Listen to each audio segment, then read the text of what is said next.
Am I going to use old mate Scully even in videos where I'm going to show you my face anyways? Yes, I am. And as I said in the last video about America's infrastructure bill, I was going to make a quick video telling you why I'm cautious of anything Elon Musk does. And by make a video, I mean I'm going to slap together some TikToks. So here's the one with the main point I wanted to get across, because someone really politely asked me in the comments if I could explain to them why I think Elon Musk is problematic. And when someone asks me something so nicely, I feel like I gotta give him a good response.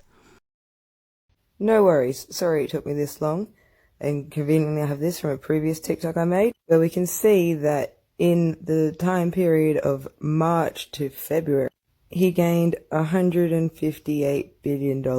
During a pandemic, big turnover. But at what price? This was within that time. When the pandemic caused the company to stop production, Elon started publicly questioning how deadly the virus is. He reopened in May anyways and just sued anyone who tried to stop him. I wouldn't say how he kept workers safe.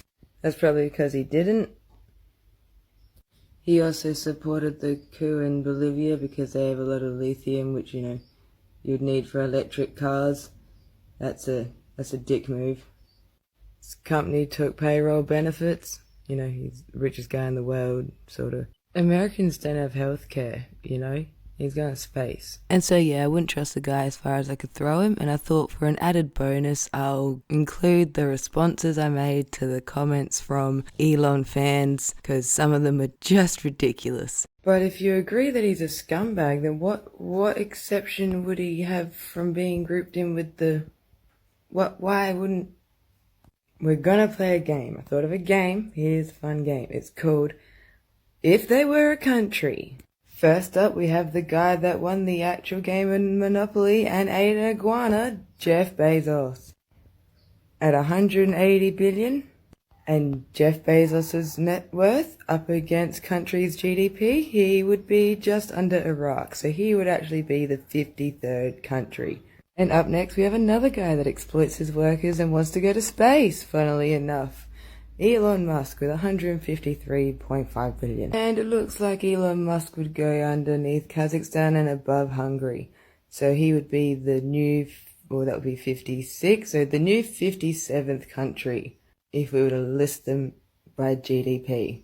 That's a lot of money. You say I can't compare GDP to the net worth of one person? Well, I did. Or I believe we shouldn't have someone with a net worth that looks like you could compare it with GDP. And if he doesn't care about money, why does he need so fucking much of it?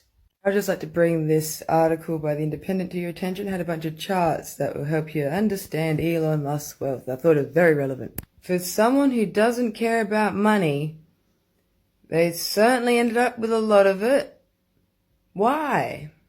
If you don't care about... See, when I don't care about things, I don't try to get the most amount of it in the world.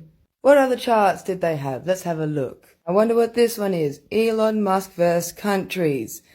Musk's wealth is greater than the annual GDP of more than half of the countries on Earth.